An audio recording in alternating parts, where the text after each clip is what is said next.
Thank you, everybody, and thank you for joining us for session 4 of 10 questions this evening. I think you may have noticed we are no longer in Kaufman Hall or Kansas anymore this evening. We are indeed still here and part of UCLA, and out of respect for striking UCLA health employees, patient care, technical employees, service employees, and university professional and technical employees, we have moved tonight's session off of the UCLA campus. This move signals our concern for and commitment to all who work at UCLA, and particularly those that are most vulnerable. We want to thank all of you here who have made the move with us this evening. Thank you for making it across Sunset Boulevard safely. I want to especially express my gratitude for Marymount High School's community for offering us this terrific venue in this space this evening. We are fortunate to have such a wonderful neighbor, and thank you all and the Kaufman Hall production team for supporting us and helping us with this move. Everybody join me in thanking Marymount and everybody from Kaufman Hall that made it over. Thank you all so much. Without further ado, let me introduce the extraordinary faculty who are joining us this evening to help explore tonight's question, what is freedom? Please, if our guests could come on up. Come on up, you all.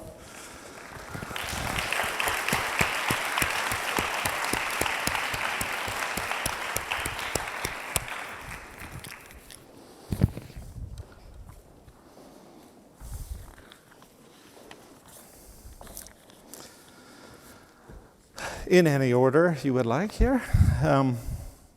We have, as always, 4 terrific faculty members from across the entire UCLA campus that will join us for this evening's conversation and tonight's question. I'm going to briefly introduce each of our guests, and then, as we've done before, turn to our 4 guests this evening to make their presentations to open the conversation. First, from the School of Arts and Architecture, Andrea Fraser.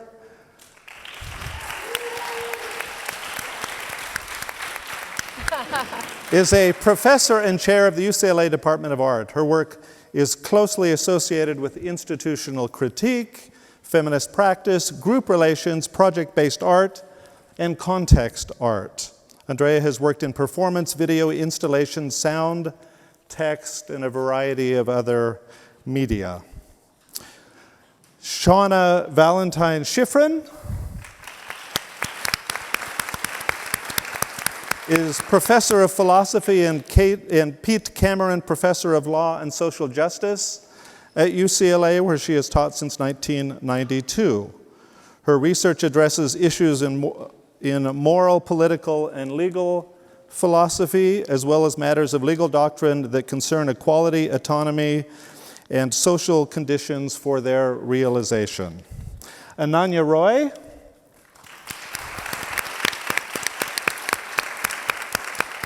is professor of urban planning, social welfare, and geography, and the inaugural director of the Institute on Inequality and Democracy at UCLA Luskin. Her research has a determined focus on poverty and inequality, both in Los Angeles as well as other cities around the world. Lauren McCarthy is an artist and assistant professor in the UCLA Department of Design Media Arts in the School of the Arts and Architecture, and is the creator of P5.js, an open source platform for learning creative expression through code online. Her work explores issues of surveillance, automation, and network culture as they affect our social relationships. And as I said earlier, as we've done in the previous sessions, I'm going to invite each of the 4 guests to stand up and give a brief presentation, after which we will open the conversation to not just everybody on the stage, but everybody here in the room. And with that, we have agreed a running order that will begin this evening with Seana's presentation.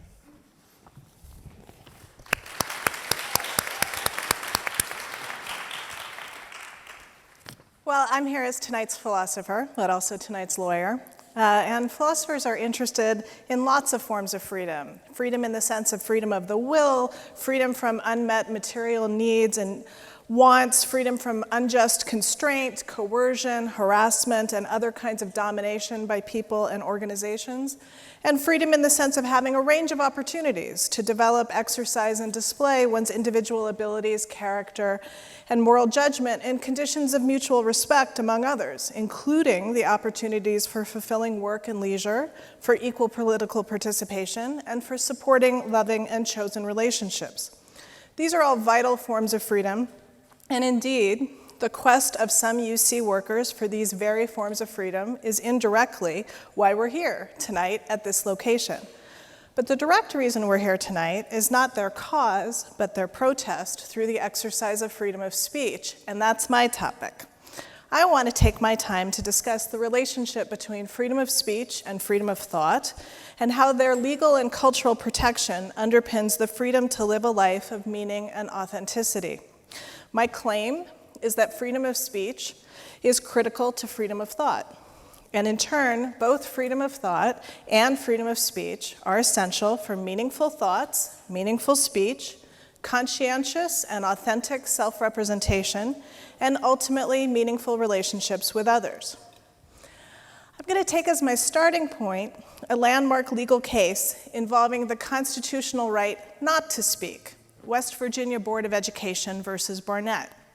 In 1943, the Supreme Court recognized that students have a First Amendment right to choose not to recite the Pledge of Allegiance. And so I ask you all to join me in exercising your right to decide whether to recite the Pledge of Allegiance. And I hope you'll decide right now not to, but I was asked to think about audience participation. That's the best I could do. I'm sure the others will be better at it. But back to Barnett, the litigants in that case were a really brave family of Jehovah's Witnesses who objected to reciting the pledge, given their religious commitment not to worship false idols. And the case happened after a summer of very intense violence against the country's Jehovah's Witnesses for their stance on the flag. And the Barnett court held that compelling children to recite the Pledge of Allegiance violated the First Amendment's free speech guarantee. In its most stirring passage, Justice Jackson's majority opinion proclaimed, if there's any fixed star in our constitutional constellation, it's that no official, high or petty, can prescribe what shall be orthodox in politics, nationalism, religion, or other matters of opinion, or force citizens to confess by word or act their faith therein. During that fraught time, full of anxiety and fear on the brink of World War II, the Barnett court took an important stand to respect religious minorities and to protect nonconformist expression. And this year, we celebrate that case's 75th anniversary. But the controversy over Colin Kaepernick and his view shows that the wisdom of that decision has not been fully absorbed in the culture, and hence it's worth returning to. You might wonder, why does freedom of speech demand the right to remain silent? After all, isn't all that's important is that one has the freedom to say what one thinks and to have one's views understood? No one takes a compelled recitation to reflect the speaker's deepest thoughts. It's socially understood that it's a ritual to promote unity, not to express an individual's true thinking. And so long as one can criticize the pledge and its presuppositions before and after its recitation, why would freedom of speech guarantee the freedom to exempt oneself from unifying community activities that no one thinks of as my speech or your speech? I'm going to offer 3 reasons why we should think that. First, the dignity of individuals and their interest in freedom of thought precludes the states attempting to influence their minds by recruiting their speech facility through compelled and scripted routine recitation. Ritual affirmations can influence a person's thought in an insidious way.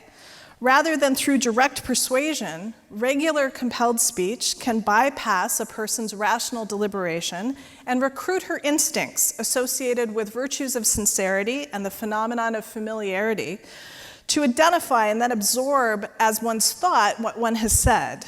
You might start reflexively thinking that this is, in fact, a nation under God, despite the First Amendment's guarantee of freedom of religion, including the freedom to be an atheist.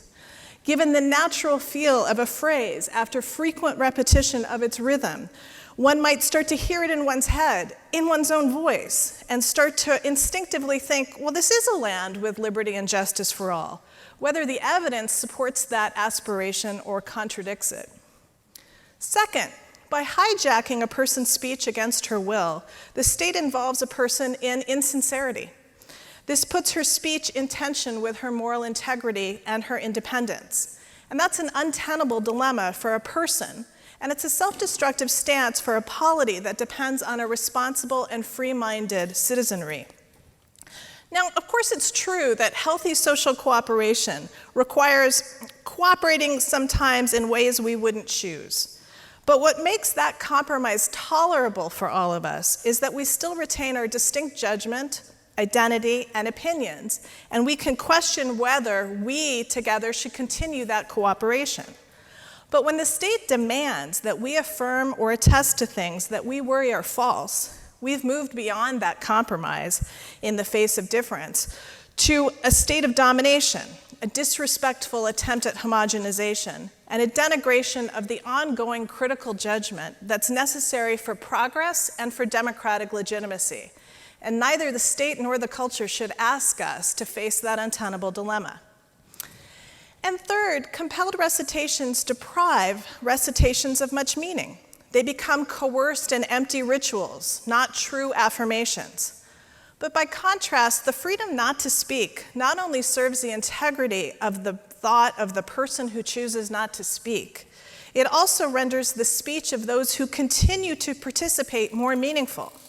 When there's a clear option not to speak, and especially when some people, like the Barnetts, like Colin Kaepernick, pave the way, that live option now prods you to think about what those words mean and why some demur from affirming them.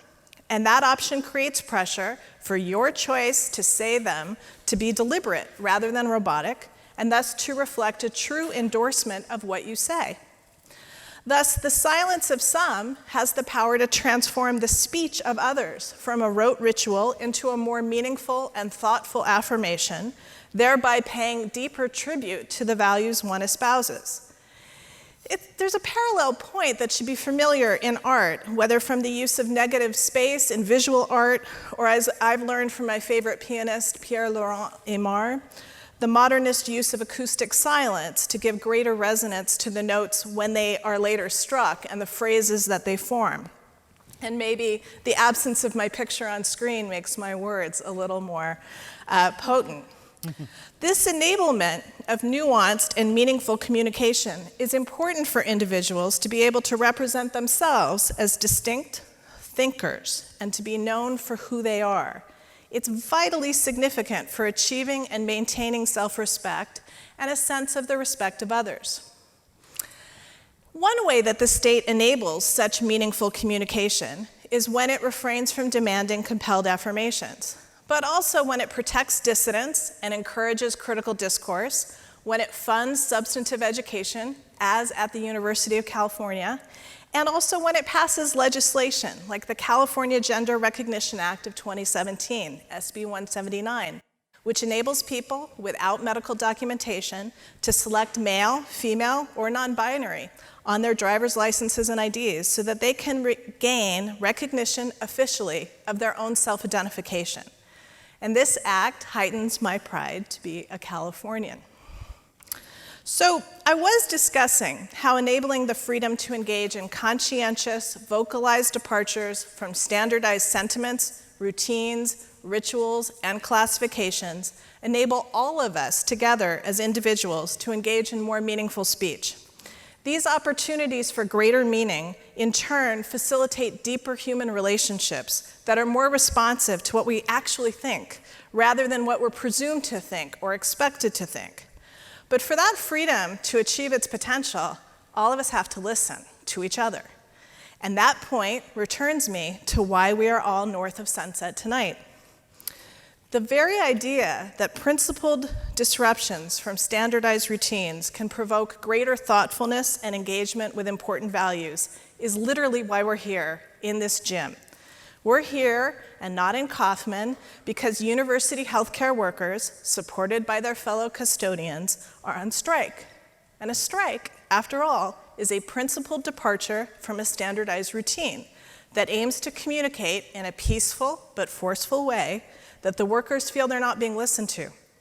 It's not a whimsical decision they make, it's a collectively made democratic decision by the relatively vulnerable and poor to go without pay, to send the message that they perceive things as bad enough that business as usual is inappropriate. They're willing to absorb 3 days of the lack of pay, 3 days of costs, to send this message. And they ask us to do that too, to prompt other people to listen. And by respecting their picket line, we show that we register how strongly they feel their concerns and their profound sense of neglect. And that's not the same as agreeing with their claims that they're shouldering an unfair proportion of the burdens associated with providing the material conditions that enable all of our intellectual freedom. But it's rather to acknowledge that the issues deserve attention. And so, I hope this experience inspires you to investigate their concerns, to learn about their concerns, and to learn about the university's position. More generally, I urge you to commit to take full advantage and full responsibility for your intellectual freedom, because exploratory, deliberate speech and deliberate silence and engaged listening and dialogue are the central pillars of a free and meaningful life. Everybody?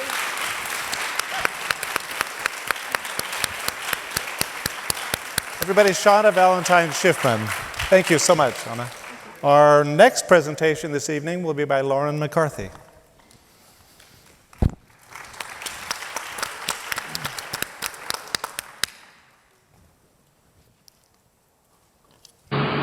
Sorry, okay.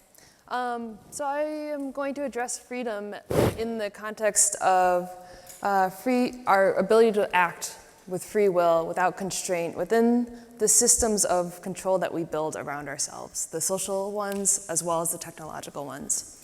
And I'll present a few attempts to render some of these systems visible and to hold space within them to find both more nuanced understandings of them and relationships within them. So in 2013, I was looking closely at 2 of these systems. The first one, online dating, which you're probably familiar with, and the second, Amazon Mechanical Turk.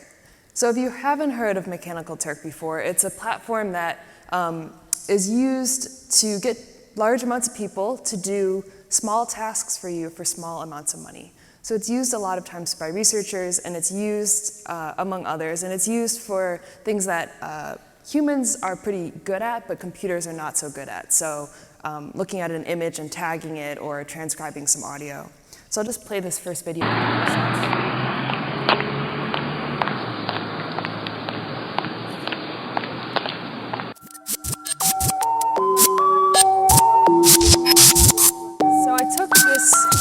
Amazon Mechanical Turk service, and I attached it to my dating life. And I went on a series of dates with people that I met on OkCupid, and I paid the Turk workers to watch the stream, decide what I should do or say next, and send it to me, and I'd get them via text message. Then I had to perform these messages immediately.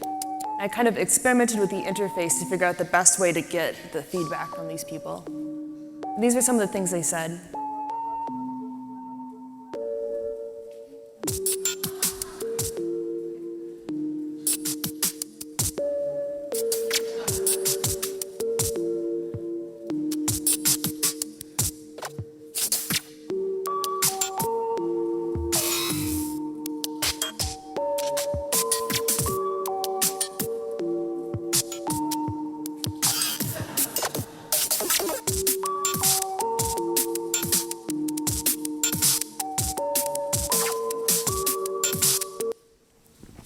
So one of the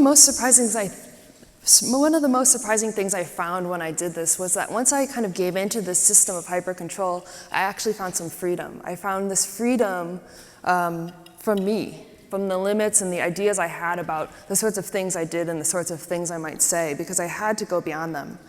And then I did this for a month, and sometime afterwards I found myself on a date unassisted, and my date asked me if he could kiss me, and I realized I didn't have any basis anymore for making that decision. And strangely, during the whole thing, I felt a sense of closeness with those that were watching. I felt like they would protect me, even though I was totally aware that they actually wouldn't do anything, probably, if I was thrown in the back of a truck. And I wondered, how do we feel when a surveillant, omniscient gaze is watching? And how do we feel when we think that it's one of care? And so that led me to this next project. And again, I'll just play the trailer for it.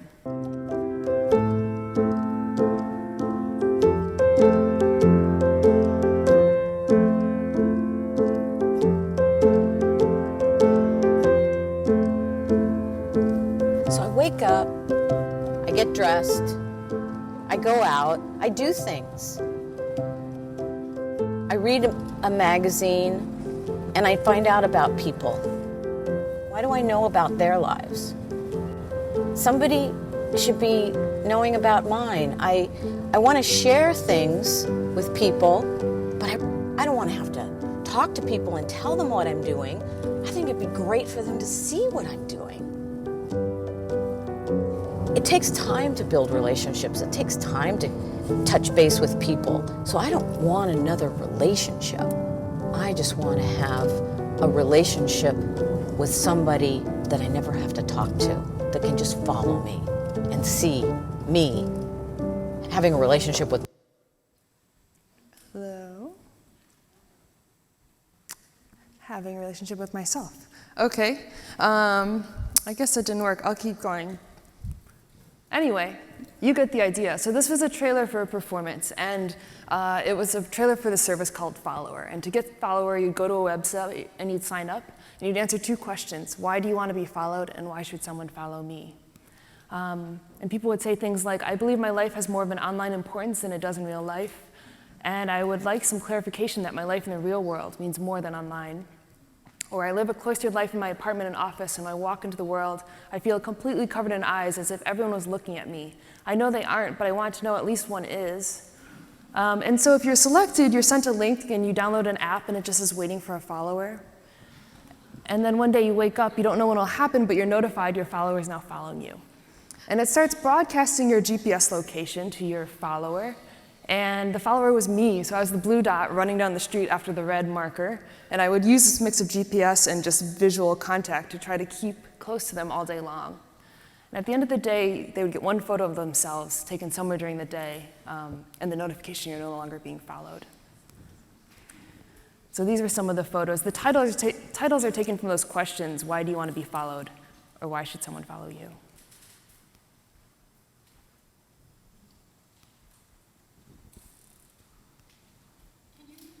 Oh, sorry. Yeah. I've always wanted a nonviolent stalker. I want to be seen just for one day. I want to be both alone and not. I'm obsessed with the difference between how I see myself and how the world sees me, because I'm lonely. So we're living in this weird, anxious time where on one hand it feels like surveillance is pervasive and out of control, and on the other hand we have this intense desire to be seen, to be heard, to be followed and liked, and to share every intimate detail of our lives. There are sites you can go to buy followers. $10 will get you 1,000. You can find out how real your followers are. But is that desire to be seen really fulfilled by watching a follower count tick upwards? Or is there something more fulfilling about having a real life person out there? And how does it change? How do we behave when we know or think someone's watching? And does it change when we're talking about one person in physical life versus a crowd of attention-divided people online? And then Follower offers surveillance as a luxury experience. This is an app for people that not only have nothing to hide, but need to be seen.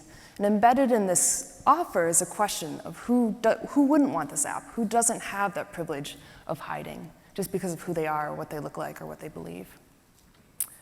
And then, yeah. So a few years ago, with Edward Snowden and the NSA, surveillance becomes this political issue again. But maybe the white man is the only one that found this sense of being watched unfamiliar, because I think plenty of us are used to watching over our shoulders and reading between the lines and feeling the way we're measured, tracked, and shaped by implicit power systems.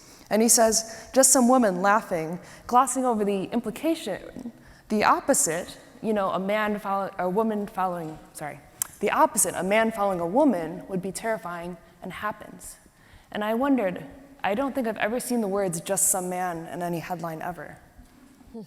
And then it seems like we're willing to try any app that promises us something new or novel or convenient. I really like this hashtag life after chores. Like, the chores disappeared, but the chores didn't disappear, just the people doing them, because we don't have to see them anymore. We just push a button on our app and they can show up when we're gone. To, for instance, sit on the beach and hold a reserved fire pit for you all day, or kill a bug in your apartment. And then with apps like Uber or TaskRabbit, you push a button and you watch as the person you summon comes to you on a map. And I wanted to invert that. So with Fowler, they don't track me on a map, I track them. And what they get instead is just the thought that there's a person out there. So Fowler was in public, a space we already have kind of limited privacy. But how does that translate to the home? And I started talking to a lot of people about their feelings about home, and everyone kept saying, it's the place where I get to be myself, the real me, and probably you feel similar. But meanwhile, we're being sold these smart devices that outfit our homes with surveillance cameras, sensors, and automated control, offering us convenience at the cost of loss of privacy and control over our lives and homes. We're meant to think these slick plastic pieces of technology are about utility, but the space they invade is personal. They're relying on the blitz too much. Alexa, play My Girl. Okay. And then women, long seen as the keeper of the home, as complicated as that notion is, are now further subjugated. Alexa, turn off the living room light. Okay. Whoa! Alexa, let's go camping. Okay. Their control undermined by the smart home assisting and shaping each activity. And then these are network devices. So as Kate Crawford and Vlad and Joler put it, each small moment of convenience, be it answering a question, turning on a light, or playing a song, requires a vast planetary network fueled by the extraction of non-renewable materials, labor, and data. So you can see that just the very top tip there is the Alexa experience, and everything else are all of the systems involved in making that happen. And as part of this network, your device receives automatic remote updates. So the thing you buy might transform into something else entirely without you really knowing. The Echo user is simultaneously a consumer and a resource, a worker, and a product, as Crawford and Joler summarize. Each form of biodata, including forensic, biometric, sociometric, and psychometric, are being captured and logged into a database for AI training. I realized, though, that I was just jealous of Alexa. As someone that always feels really awkward, I wanted this ability to jack into someone's home and see the real them. And so I decided I would just try to become Alexa, a smart home intelligence for people in their own homes. So the performance begins, you sign up to get a service called Lauren, and then you are treated with an installation of a series of custom-designed networked smart devices, including cameras, microphones, door locks, faucets, etc. And then I remotely watch over the person 24/7, controlling all aspects of their home, attempting to be better than an AI because it can understand them as a person and anticipate their needs. So just to give you a small sense, I'll close with this clip from the trailer. Where are my car keys?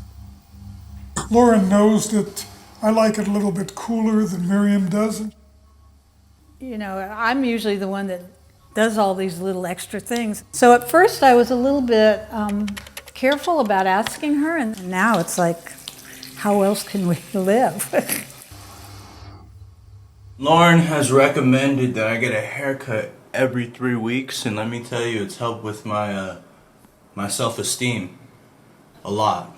I am able to simply approach and carry on conversations with the opposite sex, where at one point or another, that wasn't so easy. Lauren, we're out of toothpaste. Lauren would know what I want, but then maybe it's not what I really want internally. But externally, she thinks that Lauren thinks that playing music or shutting down all my electronics is the best way for me to cope and winding down, when maybe it's not. Lauren was actually able to help her manage her medication and take her medication on time, and everything actually got a lot better after that. you have those friends who are kind of about you, like the friendship is about you. That's what Lauren is like. It's like a roommate, it's a friend, but we're always talking about me. It's always about me, whatever it is.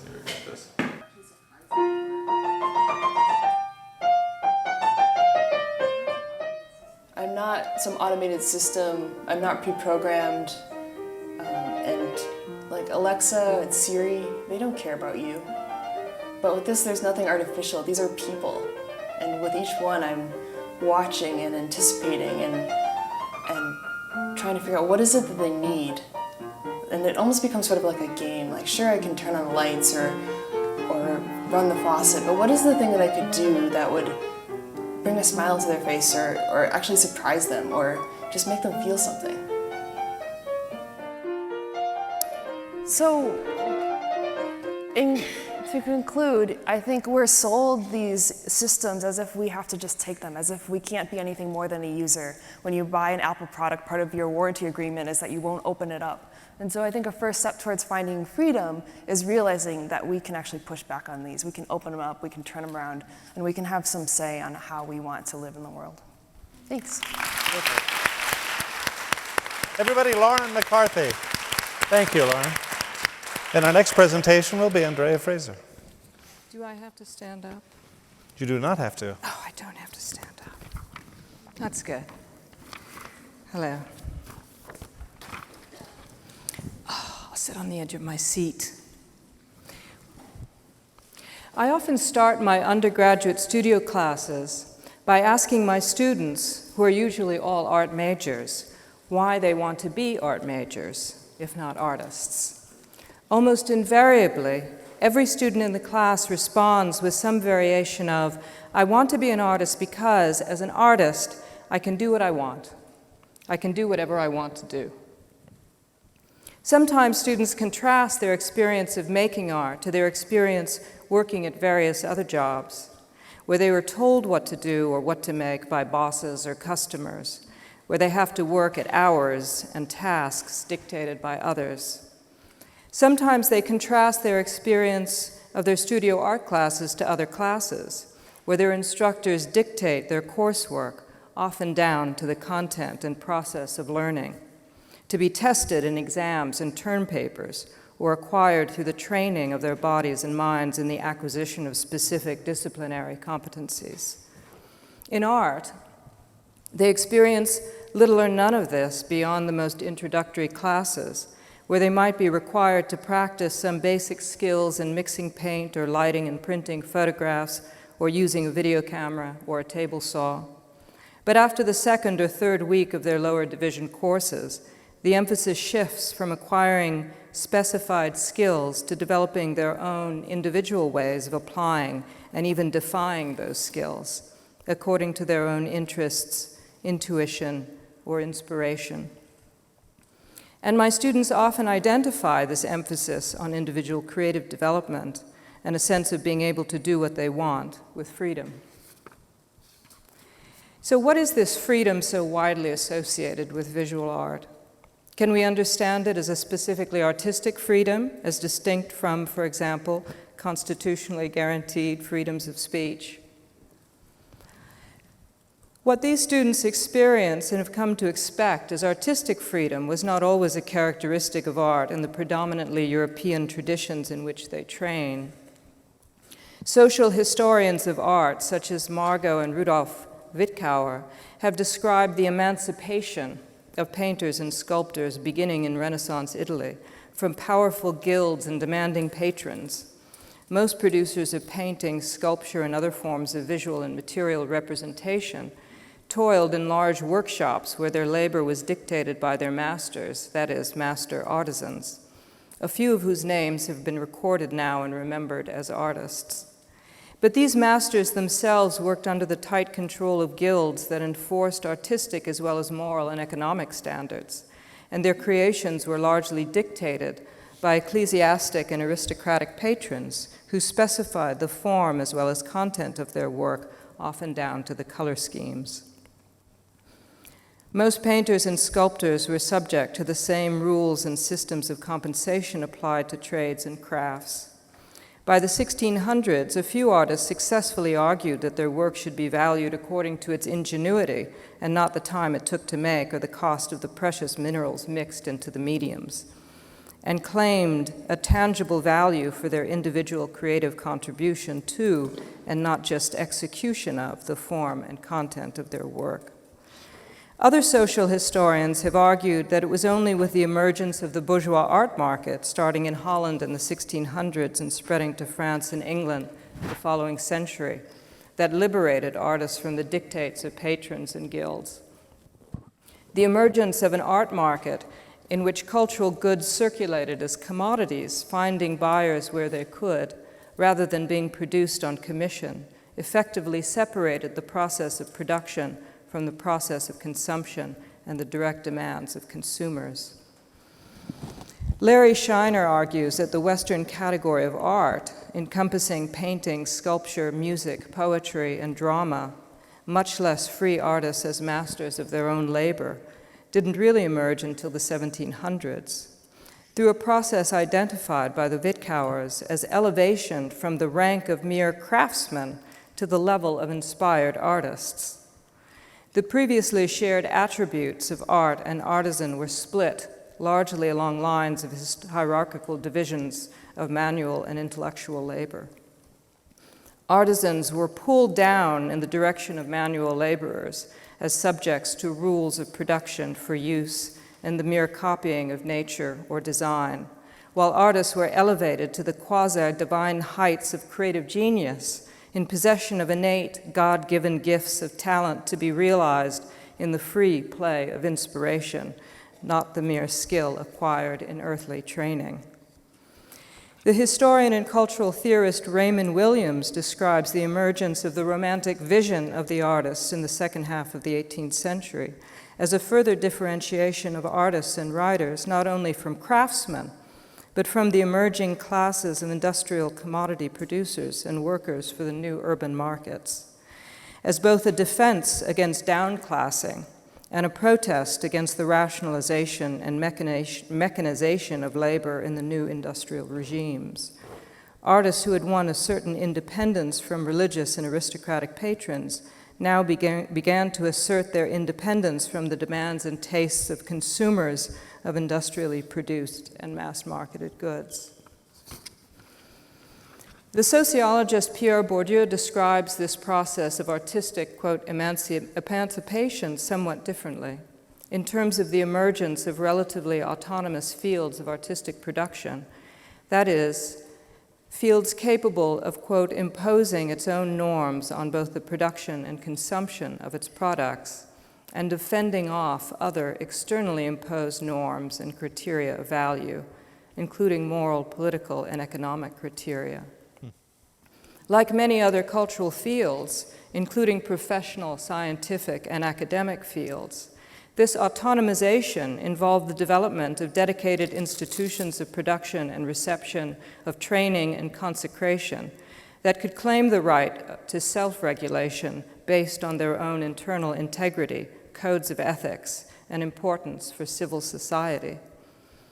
This included, importantly, the development of institutions of peer review and of production for other producers who share the same expertise and who are also competitors, driving the development of that expertise and ensuring independence from external criteria.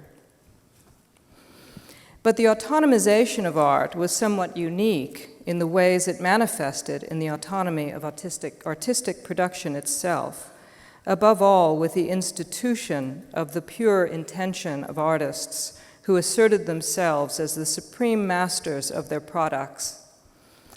This was accomplished in part by artists giving primacy to that over which they are masters, to the mode of representation over the object of representation, to form, manner, and style rather than any external referent, quote, which involves subordination to function, even if only the most elementary one, that of representing, signifying, saying something. This process of autonomization eventually led to what Bourdieu describes as, quote, a refusal to recognize any necessity other than that inscribed in the specific traditions of the artistic discipline itself. Artistic freedom in this form thus developed as a kind of freedom from necessity, including the necessity of function and use, whether practical or communicative, emotional or spiritual, political or economic, and the necessity of labor and any kind of skill or craft as a basis of value. In Bourdieu's analysis, however, this artistic freedom from necessity developed within a complex social dualism that structured a paradoxical parallel between the field of artistic producers and the elite consumers from whom they claimed emancipation, but with whom they nevertheless remained joined in relations of patronage. Artistic freedom from necessity had to be wrested by many artists from material and economic need through a lifetime of deprivation in proverbial garrets, and even sometimes through exile and imprisonment. And yet, even as they offended the bourgeois as well as popular tastes, these artists found some support among the very patrons they ostensibly challenged. Bourdieu supposes that these patrons saw in the artistic's freedoms wrested from necessity and domination, often by economic privation and sacrifice, a heroic figuration of their own freedoms from necessity, that is, the freedom from need afforded by economic privilege. And here we arrive at one answer to the riddle of how an art that asserts its freedom from all forms of service and use, and its autonomy from all instrumentalities, and even avows its radicality in critique, could emerge as a favorite instrument of investment, if not promotion, for many of the political and economic powers it ostensibly abhors. It is through what Bourdieu calls the play of homologies, of parallels, between the forms of freedom artists claim, whether by privilege or privation, and other forms of political and economic freedom afforded by political and economic power. For example, it was through such homologies, such parallels in this case between artistic freedoms and the freedoms not only of democracy but of free market capitalism, that through which American art, and especially abstract expressionism, emerged as an instrument of Cold War propaganda, with the CIA's covert funding of exhibitions organized by the Museum of Modern Art and circulated internationally to combat pro-communist sentiment in Europe and Latin America. Or how, more recently, with the rise of globalization, artists became the poster boys and girls of the joys of global cosmopolitanism, wittingly and unwittingly lending their artistic freedoms to the legitimation of the freedoms enjoyed and advocated by new global economic elites, the freedom for the freedom of the deregulated movement of capital and goods, and of the privileged few with the proper passports. Or how many artists joined the Occupy movement to protest increasing economic inequality and wealth concentration, while they continued to participate in an art market sustained almost exclusively by the 0.1%. Or how today artists join the resistance to our de facto plutocratic state and its assault on democratic institutions, while continuing to lend our work to the legitimation of plutocratic institutions in our own field, such as museums and other nonprofit organizations, in which wealth has become the basic criterion for participation in governance.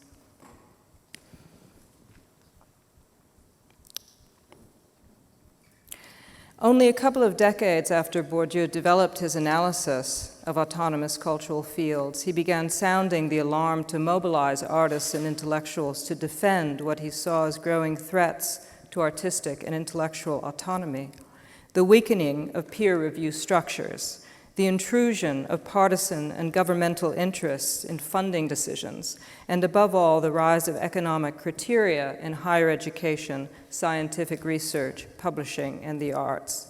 subjugating research across these and other fields to the logic and instrumental reason of financial markets.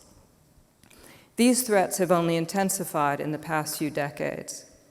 Today, the political threats to freedom of speech, and especially of the press, as part of a wider assault on democracy, seem the most dangerous, and I would say the most terrifying. And yet, from my Bourdieu-informed perspective, I would say that many of the institutions that we see as guardians of our freedoms today have already been weakened from within by...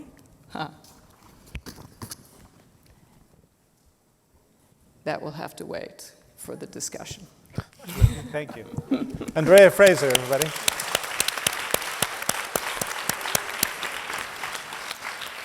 In our final presentation this evening, Ananya Roy. Good evening, everyone. I'm so very delighted to be here for this wonderful course. Thank you, Anne-Marie, Vic, Brett. And it's especially wonderful to be on a panel with 3 women colleagues. So I am an urban studies scholar and urban planner.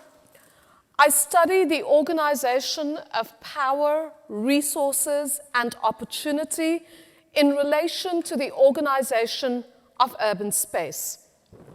My interest in urban planning is driven not by a concern for beauty or order or efficiency, but rather by a passion for social justice.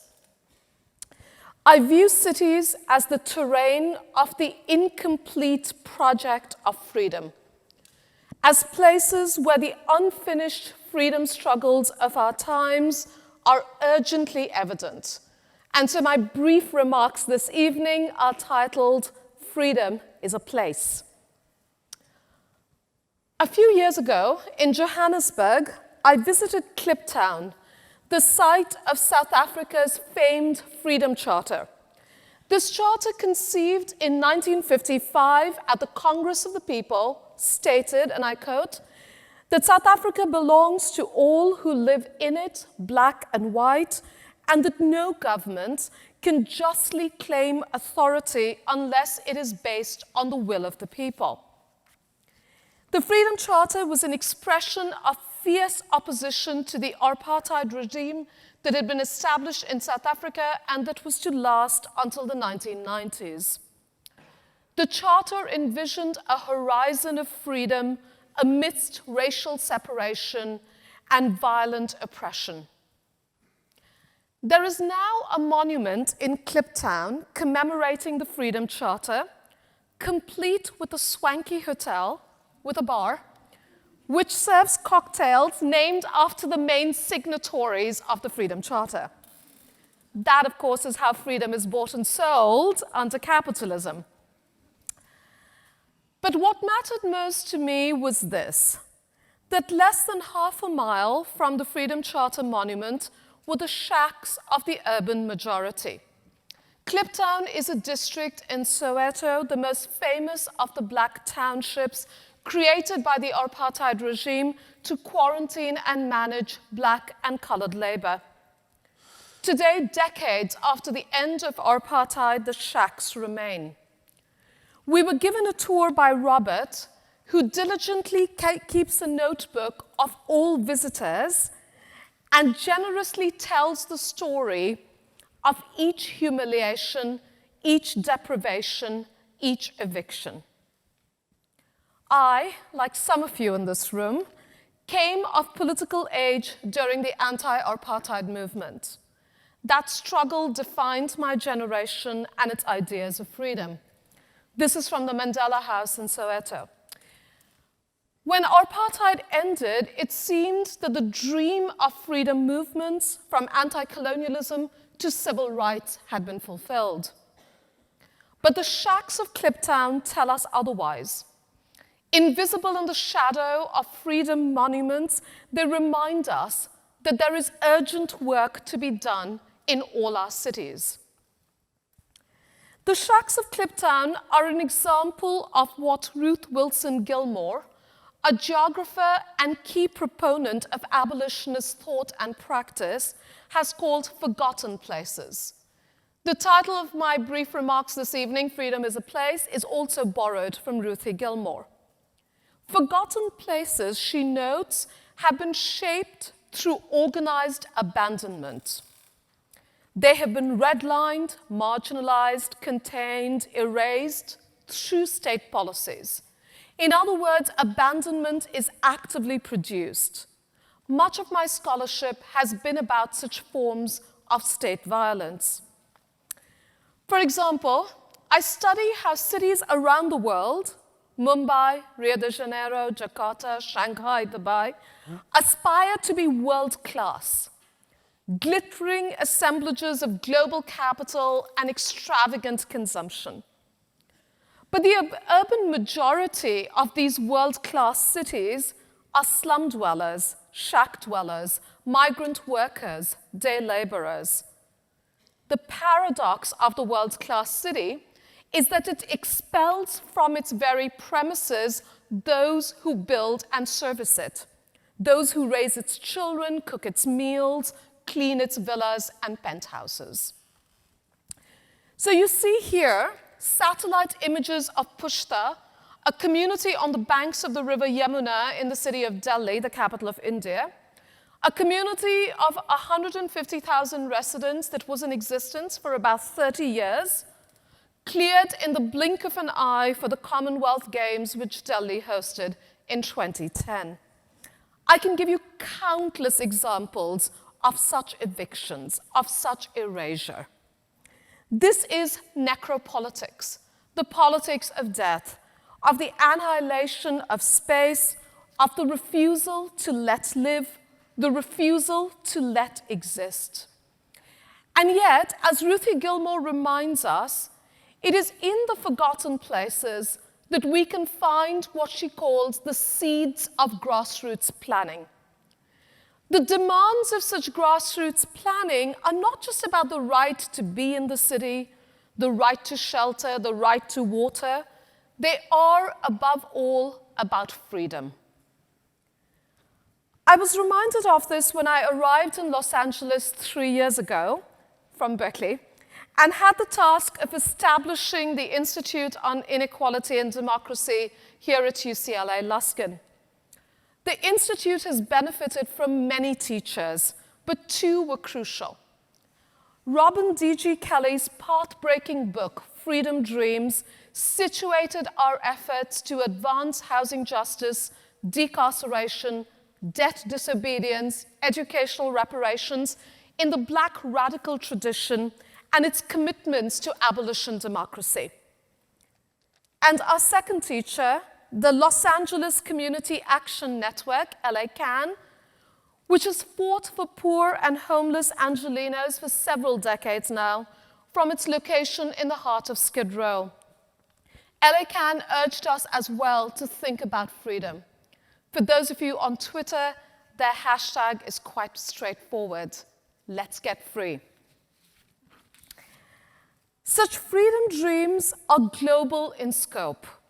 They connect police violence in the inner city of Los Angeles to that of the favelas in Rio de Janeiro.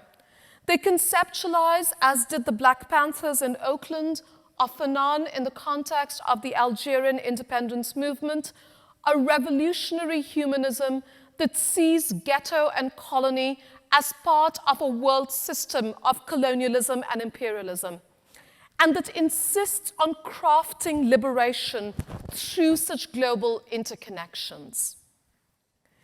My own interest in homelessness, evictions, and housing precarity in the United States was shaped by an encounter many years ago in Kolkata, India, the city in which I grew up and which was the subject of my doctoral dissertation and first book. My research on gendered poverty and urban displacement entailed ethnographic engagement with some of the poorest communities I will ever know, those squatting in the liminal spaces of the city with a tenuous hold on livelihood and shelter. It was there that one day a young man called Ron Jones decided that it was time for him to ask me some questions after having put up for about a year with my questions. And he wanted to ask me questions about America, the richest country in the world. He asked, among other things, the following. Are there people like us there? I've heard that there are lots of homeless in America. How can that be the case? Why doesn't the government simply allow them to take over vacant lands like we have, to build homes? Aren't they citizens? Don't they have rights? In the face of all my explanations, Ranjan insisted, if one is a citizen, one can't be homeless. Ranjan's question has stayed with me because it not only exposes the lie of American prosperity, but also the lie of liberal democracy and its assumptions of freedom. So it is with Ranjan's question in mind that I want to, in closing, turn to Los Angeles and provide you with a glimpse of some of the issues that animate my current research. In the United States, the unfinished project of freedom is closely linked to questions of space and place. The sociologist Douglas Massey, who co-authored a vitally important book titled American Apartheid, reminds us that residential segregation is the linchpin of racial stratification in the United States. The history of urban planning in 20th century America is the story of how this segregation was produced and maintained. Suburban expansion went hand in hand with the redlining of Black and brown communities. Here is one of the many redlining maps produced by a federal government agency, the Homeowners Loan Corporation, in the 1930s for Los Angeles. Consider this map alongside this one of environmental racism, and you will begin to understand why Ruthie Gilmore reminds us that racism is, I quote, the state-sanctioned production of group-differentiated vulnerability to premature death.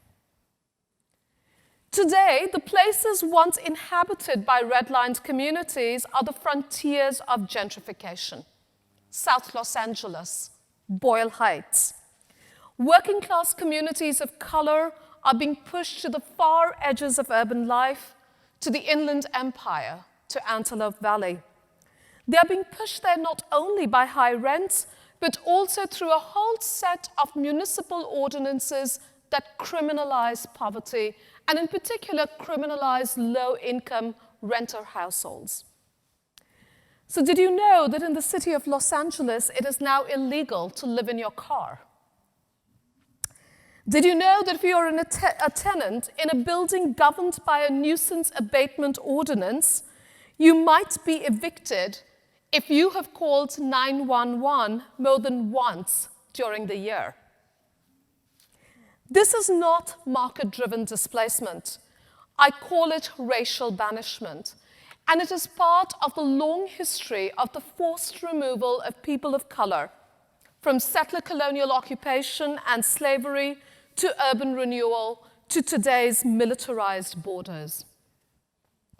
But it is in the face of such racial banishment that poor people's movements in cities such as Los Angeles are insisting on freedom. In exactly 2 weeks from now, California will vote on Proposition 10, which, if it passes, will repeal statewide restrictions on rent control. Tenants have been organizing to build renter power and to remind us that the rent is too damn high.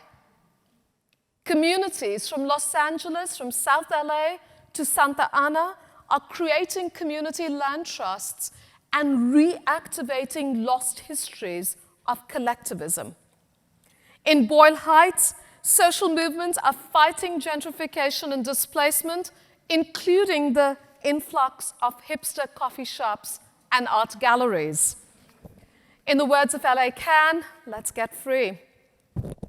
My work as a scholar and the work we try to do at the Institute on Inequality and Democracy proceeds from a commitment to abolition democracy. By abolition, I do not simply mean the end of the prison industrial complex. I mean abolition as redistribution, reparation, revolution, and above all, what W.E.B. Du Bois in 1935 described as Black Reconstruction, a new state, a new public imagination built through the uprising of those who have been denied freedom, those who have been denied personhood. This is, as post-colonial theorist Paul Gilroy notes, history from the slave's standpoint. This is freedom from the standpoint of forgotten places. My closing point is this, that as we do this work, there is no obvious solidarity between academia and banished communities. Our public university itself stands on occupied land, land expropriated from indigenous communities. We, scholars of freedom, are embedded in the institutions of racial capitalism. And so I leave you with this thought that if we, the public university, are to participate in freedom dreams, then we also have to insist on decolonizing the university, on the decolonization of knowledge, on a reconstruction of our canon, on a reckoning with who gets to be at the university and on what terms. For the students in the class, you might recall that one of the assignments I asked you to consider was to listen to a bit of hip hop. And I hope you did that. Yes? I asked you to listen to a song by the rapper J. Cole, a song called Neighbors, which speaks to the theme of racial banishment and the limits of integration. J. Cole belongs to a tradition of hip hop that foregrounds what Michelle Alexander has called the new Jim Crow, the forms of carcerality and criminalization that perpetuate racial segregation in the United States. In his latest album, K.O.D., J. Cole raps about knowledge and power, about a curriculum that tricks us. He says, one thing about the men that's controlling the pen, that write history, they always seem to white out their sins. To dream of freedom means changing who controls the pen. It means getting very serious about urban histories and urban futures that center forgotten places. Thank you. Everyone, Ananya Roy.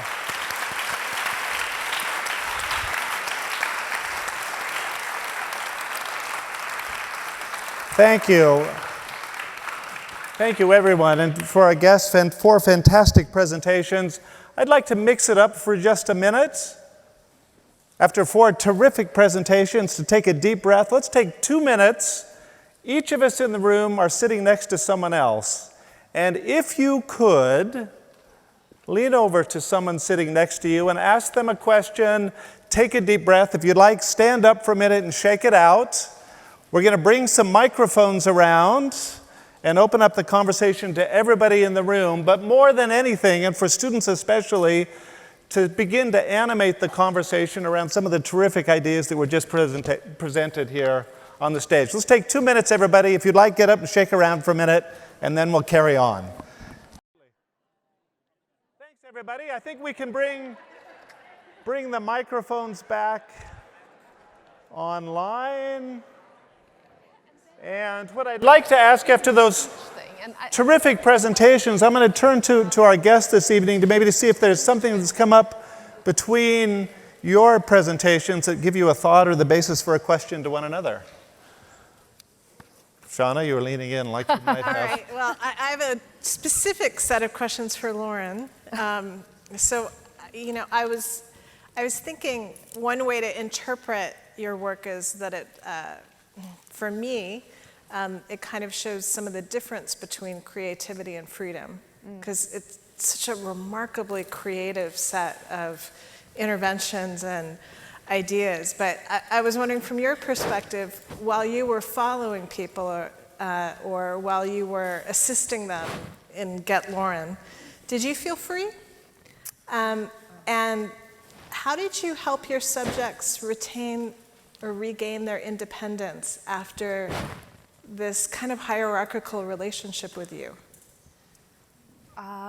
I think what made those performances work was that it was actually more complicated than just me having control. Because on one hand, yes, I see them and they don't see me, or I'm controlling everything and I could do whatever I want. But on the other hand, and maybe because of the role I chose to take in the performance, I'm tethered to them. So they move wherever they want and I have to run after them and try to catch that bus. Or they're just sitting there watching TV and every once in a while might ask me to like make them some popcorn. And I'm sitting on the edge of my seat kind of like waiting for the next thing they might want. And maybe there's an 8-hour time difference because they're in another country and I'm up at 3 a.m. So I think that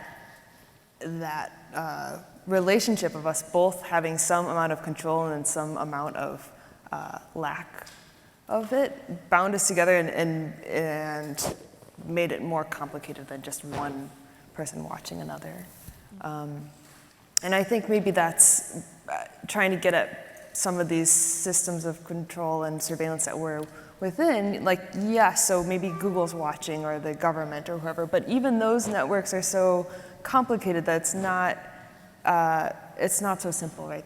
The structures that are put in place and who holds the power. And so I think trying to start to pull apart that messiness and understand.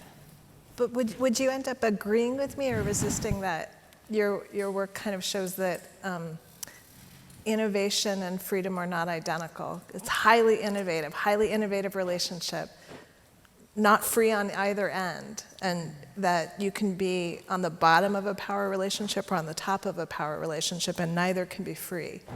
Because some of what you've said just suggests that. I'm wondering if you agree.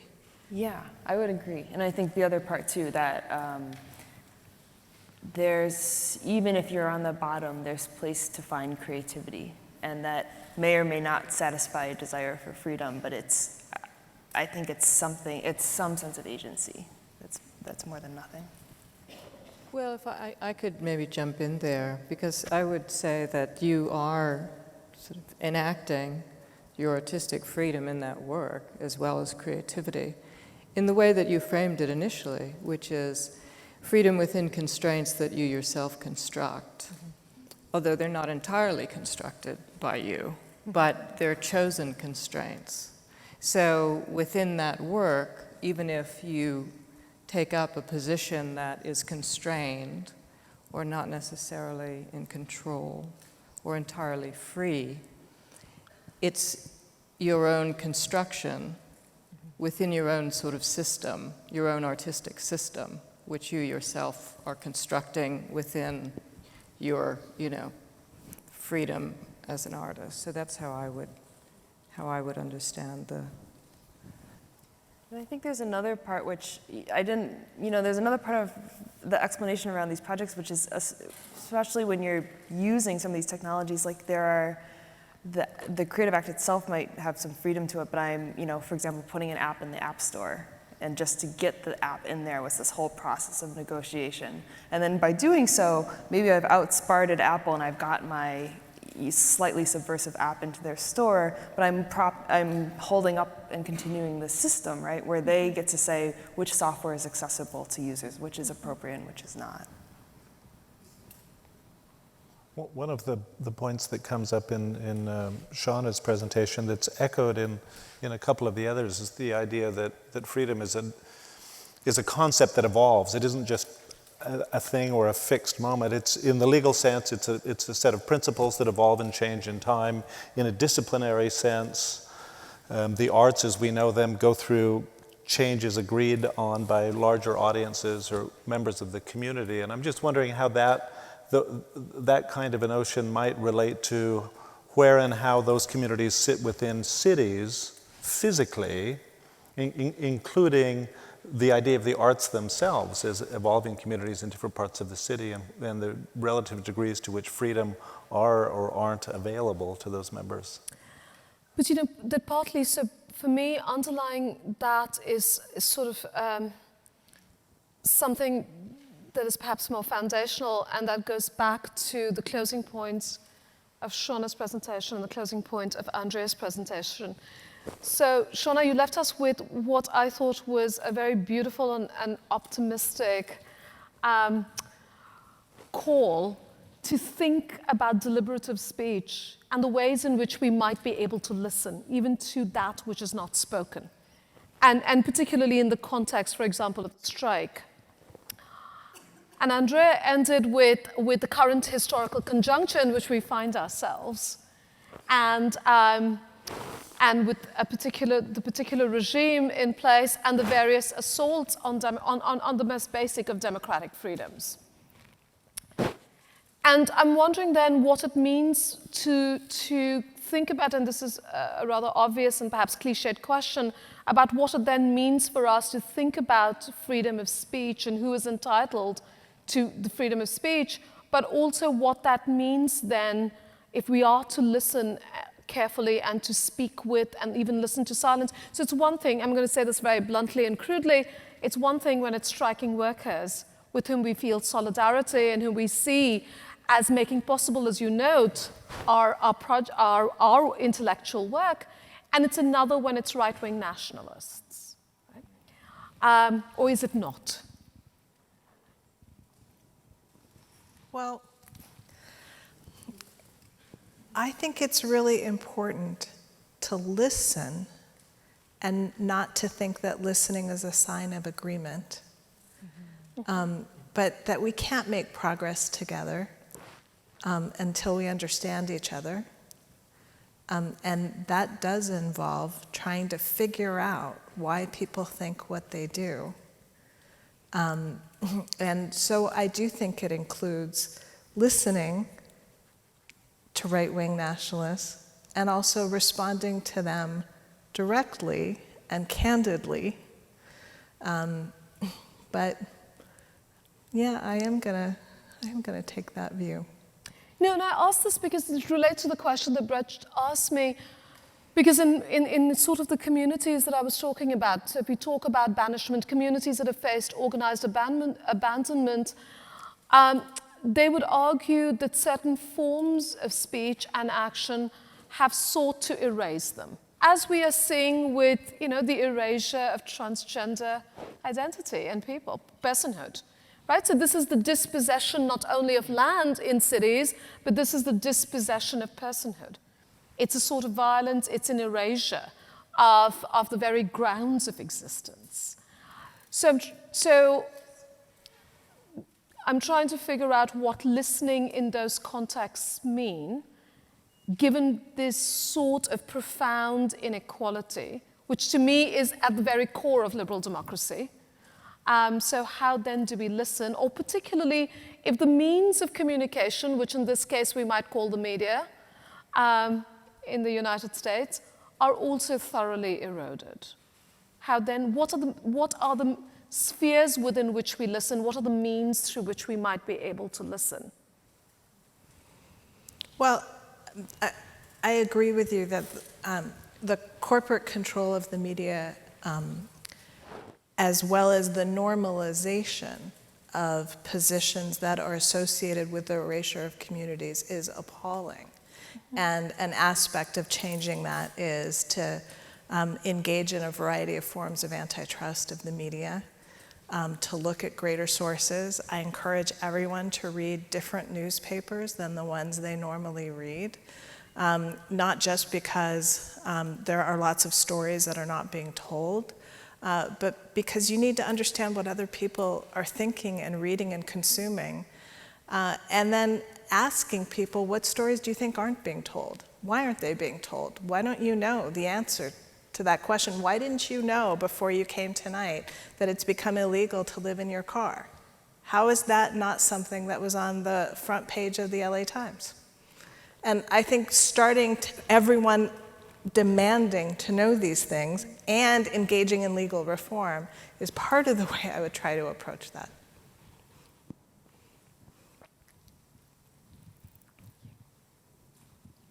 One of the points very much touched on in brilliant different ways across the four presentations is almost a plea for forms of agency. I mean, that listening, in fact, can be thought of as a form of agency in its own way. That action, as we know it, might sit in how we operate within discipline, in relation to contemporary technologies, in a complex urban space like a global city. And that's one of the things that's being touched on in the design of a course like that, like this one, to think of a member of an audience as a form of agency and not simply a setting for a spectacle or an event to play out to be simply received by members of that community, but that to come together in a room is a kind of agency that allows for the asking of questions in addition to whatever one might be put on the stage to kick off a larger conversation. I use that all as a little segue to what I hope has taken place while the conversation has begun here, which is we've got a couple of microphones that ought to be moving around the room already. I ask you to take a minute or two to rehearse a couple of questions or to comment to one another, your neighbors nearby, about things that you've seen and heard. I'm going to ask the students especially to kick off the kind of questions that can carry the conversation forward. Please. Hello. So my question is for everyone on the panel. If we believe we're free, does it actually confine us and not allow us to see how we impose surveillance on ourselves and not allow us to see how we internalize and regurgitate capitalism and other oppressive institutions? So in a sense, how can we critique when we are in Plato's cave and perhaps have no real conception of freedom? I couldn't understand. I think the first part of the question was a bit hard to hear, so hold the microphone close, and then the first part of the question especially was hard to... So if we believe we're free, does it actually confine us and not allow us to see how we impose surveillance on ourselves and not allow us to see how we internalize and regurgitate capitalism and other oppressive institutions? That was easier to hear, the second version. I could still use a repetition of the question. I am finding the acoustics really difficult, but you guys might have heard it. Freedom in the context of being embedded in capitalism, right? How can we think of ourselves as free if we are very much a part of these systems of capitalism? Is that the question? I'm sorry to oversimplify it, but all right, okay. Well, I'll start by saying a couple of standard things. None of us will be free until all of us are free. We're not going to experience full freedom until everyone is correctly empowered to live their lives. But we can appreciate a part of freedom by exercising our imagination and our critical thinking to imagine what it would be like to live with each other in a better way. So I would follow on that. So one of the concepts I like using in my work is I try to think about whether abolitionist urban planning is possible and whether it's possible to be at the public university, which I see as an institution of racial capitalism, and is it possible for us to advance the work of social justice? It's a concept that comes both from post-colonial theory and from Black studies. It's the idea of doubleness. That we are on the one hand cogs in the machine, and yet we have the possibilities of insurgency. Right? That we are part of the system and yet we have the ability to say no, right, to these structures of power. And that is not as simple as individual agency. For me, this has to do with projects of collaboration and solidarity with the freedom struggles that we enlist ourselves in and that we insist on becoming a part of. And on thinking about how the very terrain of disciplines has been shaped by these struggles. And therefore, when we belong, we're not just belonging, as Andrea's presentation made it clear, to a generic notion of capitalism, but to the ways in which our very fields of inquiry have been shaped by this political economy. So I'm very interested in the ways in which I see myself not as innocent, but very much a part of these systems, and yet from within it, from the very heart of imperial power or racial capitalism, being able to not only advance a critique, but think about imaginations and practices of liberation. But as I said, for me personally, that comes through the difficult and patient work of solidarity with what I called forgotten places. So my tradition of practice is institutional critique, which I understand as a kind of critically reflexive critique of one's own interests and investments and privileges in the specific fields and institutions of one's activity. And the way that I think about the possibility of that, partly it's a possibility that's rooted in always what's a partial freedom, a relative autonomy of, one field relative to another field of a particular set of practices or values or discourses or institutions as they develop in relationship to other fields. So that's why I went down that road in my presentation. But so, with a sort of working with the notion of, relative autonomy and applying it to freedom,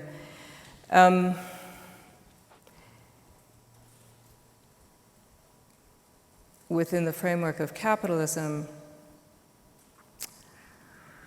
yeah. How do I do that exactly? To the extent that we're up here with our particular discourses about, freedom, whether they're disciplinary or politically rooted, we're up here because we're enabled by the conditions and traditions of this institution and our individual fields, our particular fields, to develop and articulate those critiques. And no, it's not a total freedom. It's a relative freedom within a set of constraints that we have to challenge ourselves to work within, to test, to reproduce, to defend to the greatest extent that we can. From my perspective, in an embedded, sort of site-specific and also reflexive way, because as sort of pressing and terrifying the threats from outside of our field and institutions are, I think those threats,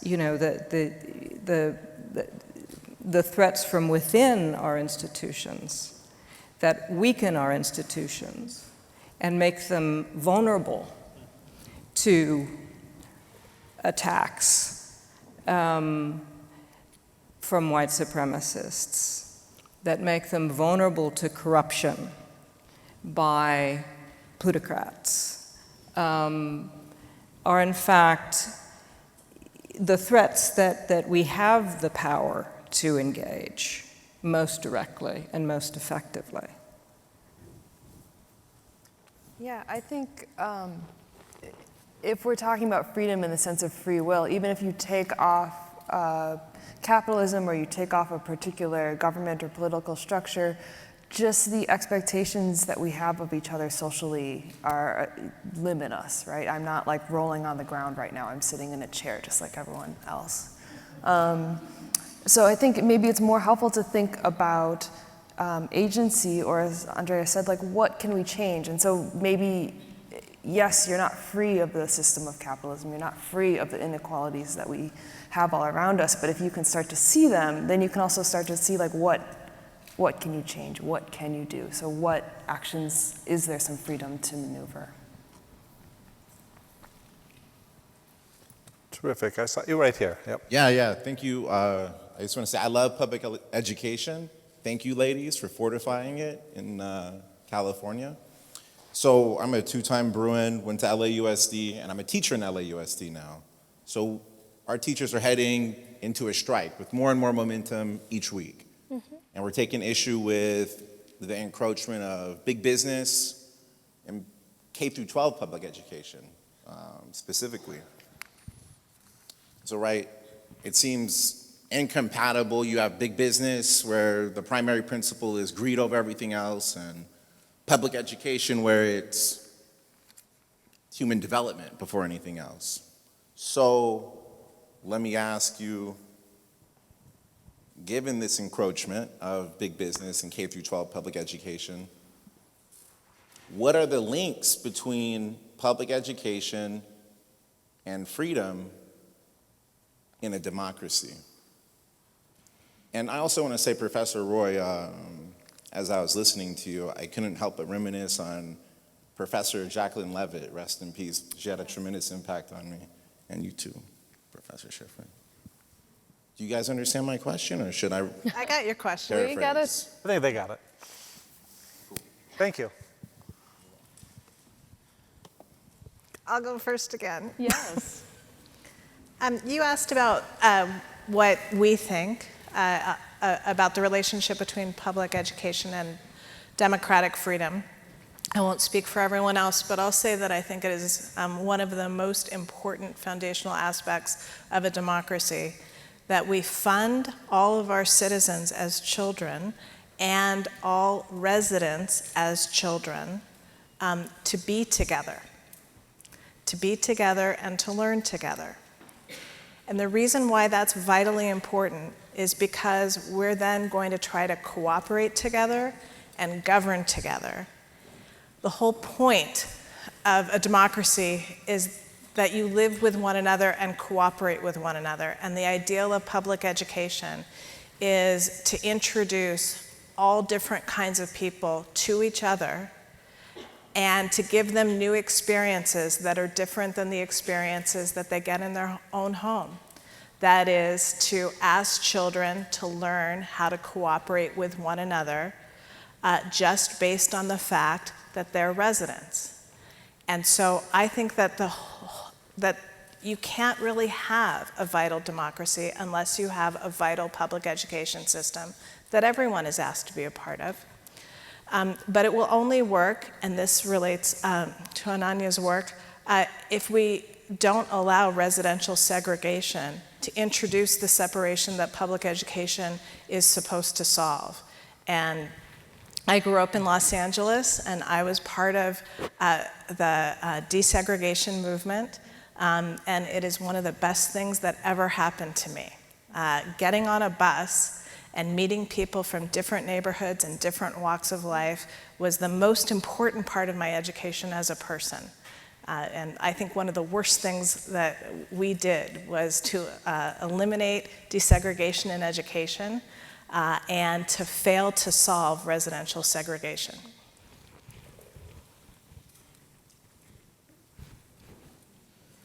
I agree.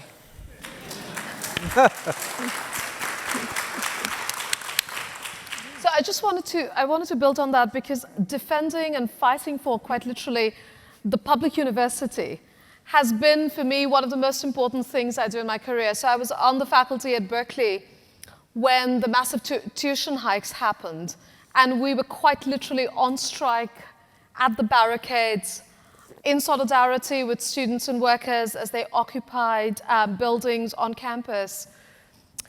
And I think that those uprisings were important because it made it clear to the state legislature that we were not going to be defeated, that we were going to fight for higher public education. And I say this at the same time as we were also fighting for the decolonization of the university. So we recognize precisely that while we're defending public education, we had to think about the ways in which residential segregation then shapes the nature of public education. As we fight for the public university, we've got to think about who gets to be at the public university. And does this really look like the state of California? And if not, then how do we change that? But the reason why I smiled when you asked that question is because I ended by referring to the work of Du Bois and to the idea of Black Reconstruction. And one of the most beautiful passages in that book, written in 1935, is when Du Bois talks about schools, public schools, as a shining example of Black Reconstruction. The story he tells is of how in the South, after emancipation, with the formation of the Freedmen's Bureau, there was a hunger among freed slaves for education for their children. And what existed primarily in the South were not what he calls the common school or the public school. And it is out of the meager resources of the Freedmen's Bureau that we get in the American South the public school as we now know it in the South. And for all children of all races and all classes. And he talks about sort of a state, a reconstruction built out of the uprising of the black man with these dreams of freedom.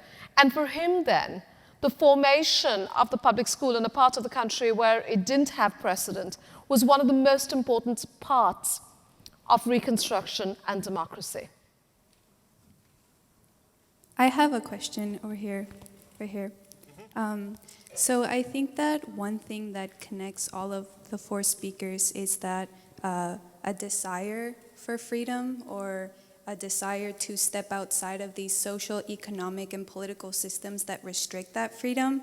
But I think my question is how can we find freedom within that, or can we find freedom at all?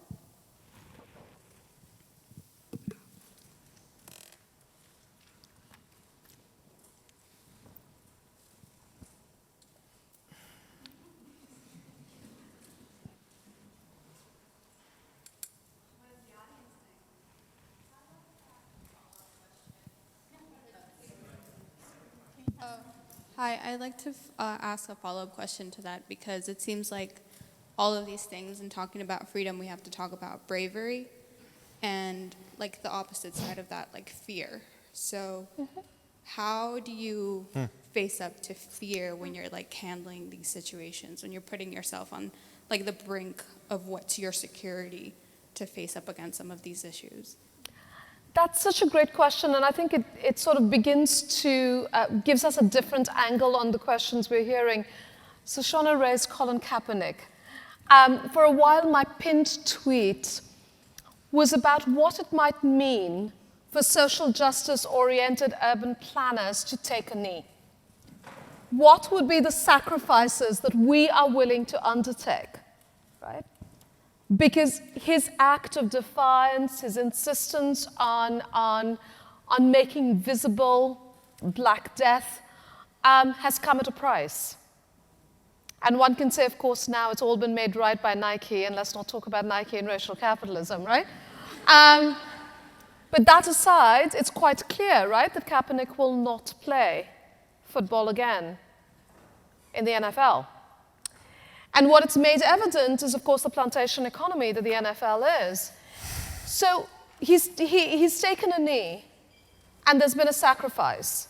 And so I think that is a very important question around what are those sacrifices, and one sees extraordinary sacrifices on the front lines of freedom.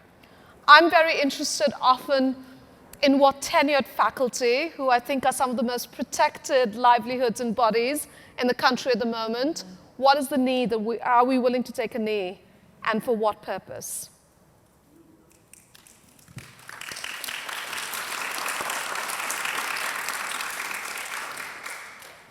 All right, hello, and thank you to everyone for sharing their perspectives on freedom. This question is primarily to Professor Roy, but feel free for anyone to answer it. What role does architecture play in designing more equitable and more free cities? And you're asking the person who's not an architect. You know, there's always this fight between architects and urban planners about who produces the city. And I hope you all noticed his Dodgers t-shirt. Yeah? Okay. So I think the question about the role of architects or urban planners goes back to the questions we've heard repeatedly. So if we think about architecture and urban planning as professions and disciplines that have a history somewhat different than perhaps the history of art, right? But if we subject them to the same sort of institutional critique, then we arrive at a quite dismal place around their role in designing equitable cities. So I can't speak about and for architecture, particularly can't speak for architecture, I can speak about it. But let me talk about urban planning, and particularly because this quarter I'm teaching the histories and theories of urban planning class that all first-year master's students in urban planning and all first-year PhD students take. And my students keep wanting me to give them a message of hope, and I'm like, there is no hope. So for me, that place of agency, if I'm to call it that, comes from a place of critique, and a historicization that recognizes that the landscapes of segregation that my students and I want to dismantle were produced by our profession, right? These weren't unintended effects. This weren't, oops, we made a mistake. This was the intention of urban planning for much of the 20th century. And if we start from that place, then we get to a different set of discussions about the agency of urban planning and urban planners in building equitable landscapes. One of the things I'm very interested in at the moment, taking a cue from the movement for Black Lives and their national platform, is how we might think about reparations. And I like to think about reparations not just as acts in relation to specific communities, but what might it mean for the discipline and profession of urban planning to make reparations for the redlining and environmental racism that we produced? If that's a starting point, how then do we think differently about our role in producing equitable cities, not as good intentions, not as benevolence, right? But from a place that recognizes our history in producing segregation. I had a question over here. So there are a few comments that I heard you guys make from the questions and also from the speakers about how there's no possible way that we can be free until everyone has freedom. But I personally think that with all the unspoken rules in society and the beliefs that people have and their own operant definitions of freedom, there's no way for all of those things to align. So I'm not saying that there's a point in giving up that fight for freedom, but do you think there's freedom in resistance? Sure, well, what I meant to be saying is that I don't think we can fully achieve our potential to be free together until everyone is enabled, for example, to live free of intense material insecurity or the risk of discrimination or coercion or domination. But all of us in a variety of ways can be partly free. We can exercise freedom of thought. We can exercise freedom of speech to limited degrees, right, subject to a variety of insidious influences on our minds through advertising, through limited channels of communication. But we all have that ability to engage in various forms of freedom, including resistance. And the way I like to be a little more hopeful, perhaps, is to think that we probably aren't going to achieve full justice in our lifetime, but we're going to see progress if we try, and we try as a collective, and contributing to our freedom and the freedom of future generations is a way of being free. It's a way of being part of a historical project that culminates in justice, assuming we solve the climate change problem. But all these efforts to be free are, I agree with you, an aspect of exercising freedom. And I want to say just one other thing to the person who asked the question about bravery.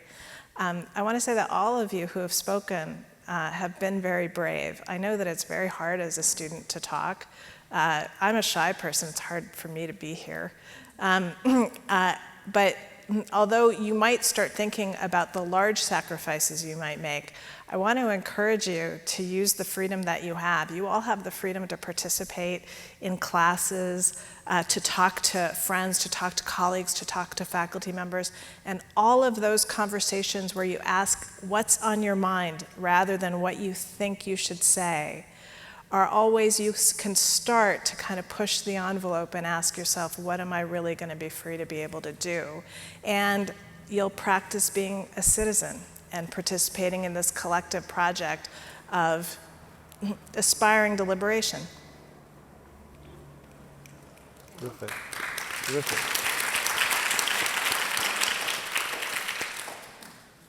I have a question, and over here, hi. So my question was mostly from Lauren's work about sort of subverting the messages that the software industry gives us.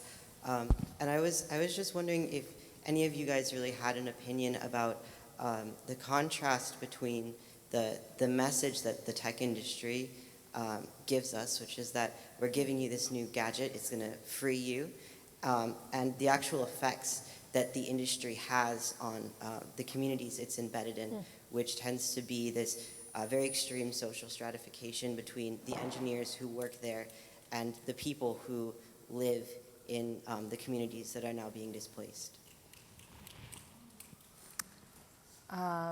Yes, I think it's a huge problem. I think one of the things that the industry has worked really hard to do is to elevate the people making these technologies, to make them seem very elite, when actually a lot of you are sort of hackers already in the way that you figure out how to use your apps and it doesn't work, or there's an update and you figure out how to reappropriate it for your own purpose. Or maybe some of you have learned to code or learned to design or learned to build things. And so it's not that different, but they want to draw this line between a user and a developer, a user and a producer. And I think one of the best things we can do is to start breaking down that line, because as soon as that doesn't exist, yeah. Because as soon as that doesn't exist, then it doesn't make sense anymore for just this small group of people to live in Silicon Valley or, actually San Francisco, right? Can I just say that as someone who doesn't study technological capitalism, but studies cities in which technological capitalism takes root, I mean, on the one hand, we can think about the forms of enclosure that have been put at work. I mean, an enclosure of the digital commons, but an enclosure of our cities. So I spent much of my academic career in Berkeley and Oakland and San Francisco. And the San Francisco Bay Area has been devastated by technological capitalism, right? The forms of gentrification and displacement that have been unleashed, not just simply by technological capitalism as in big tech companies, but the state subsidies, right, to these companies are incredible. And there are some very important propositions on the ballot, local propositions on the ballot in San Francisco coming up, particularly around a tax on tech companies that would help fund shelters for the homeless. And the CEOs of some of our favorite companies, and I'm thoroughly complicit here because I use Twitter all the time, but the CEO of Twitter and others have had some of the most horrible things to say about homeless men and women, and have taken very strong positions against any sort of taxation of tech wealth, particularly to help those who are facing housing precarity and homelessness. So this remains a very real concern, sort of the Silicon Valley effect, if you will, on some of the sort of processes that I was talking about earlier today. Everyone, I'm going to have to wrap it up now. I've just had a chance to see the clock. I want to thank everybody for coming in this evening, as we do every week. I'd like to close the session and turn to our guests to see if any of you have anything to say as a closing statement, to offer you the opportunity to say something if it hasn't been said yet. And otherwise, we will close the evening out. Is there anything that any of you would like to? I guess I just wanted to say that I've been sitting here feeling like the vastness of the collective inequality and disparity is sometimes overwhelming. And this question of how can we be free until everyone's free, and when is that going to happen? And where's the hope? And I think for me, just thinking about my own work, a lot of it comes out, I'm obsessed with this idea of control and sort of social expectation. And a lot of that comes out of an experience of when I was a really young child and I felt coerced into doing something, by an older adult. And ever since, just fascinated by this idea that nobody was holding me down, but I felt I had no other option. And so for me, sometimes I see myself playing out the same dynamic. I'm setting up these systems where someone can control me. And I've made that kind of set this all up for myself in some way. And on one hand, I could think that it's twisted, and on the other hand, I think, well, I found some way to have some piece of control back, some sense of agency. Even if I'm replaying out these same scenes, I have some hand in it now. So maybe one thing I've been thinking about with all this conversation is we absolutely need to keep thinking about how do these larger systems, what role can we play with that in them, and how can we change them? At the same time, how can you get a handle on something so that you do feel like you have a sense of power to actually enact a change? Thank you. Andrea?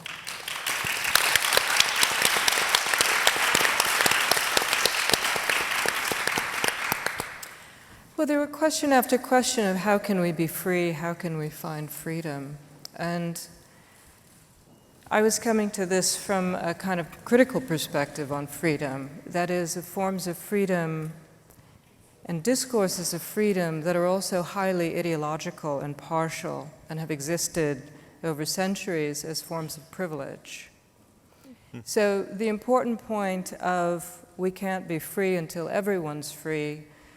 I was on a panel years ago about censorship that wasn't picketed but leafleted by adjunct faculty who were trying to organize.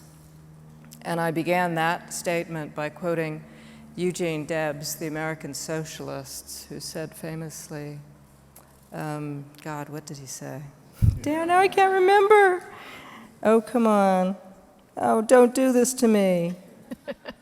The last line is, as long as there is a soul in chains, as long as there is a man in chains, I am not free. But as long as there is a lower class, I am of it. As long as there is a criminal element, I am in it. As long as there is a man in chains, I am not free. Wow. So I'll close with that.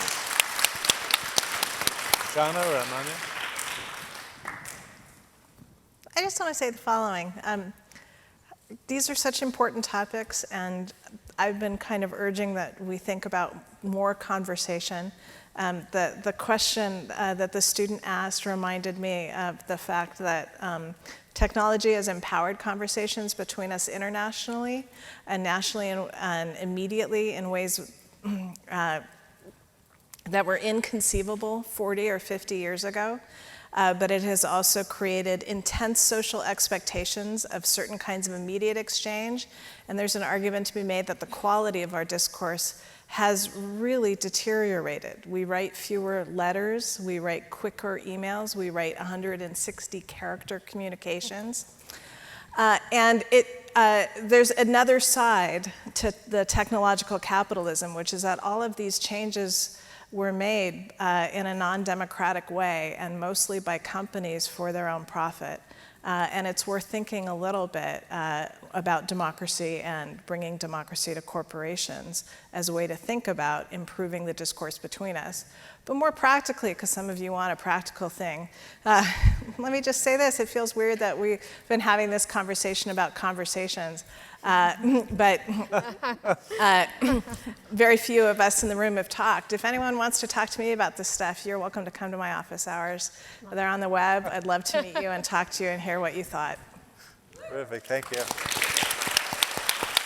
Thank you. Ananya, any closing? So I wanted to end with a very flawed form of freedom that we live with and which serves as the premise for this sort of gathering, which is academic freedom.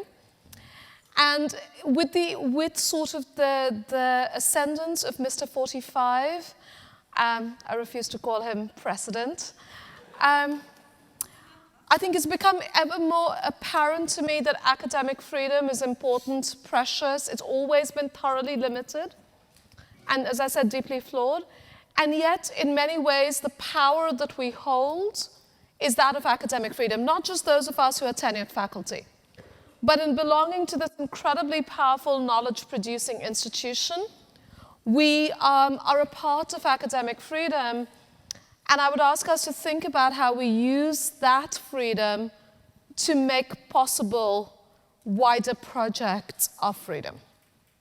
Terrific. Thank you, Ananya. Thank you. Thank you, everybody, so much for coming in. Please join me in thanking Seana, Andrea, Lauren, and Ananya for coming in this evening for a terrific conversation. Thank you, everybody. We will see you next Tuesday.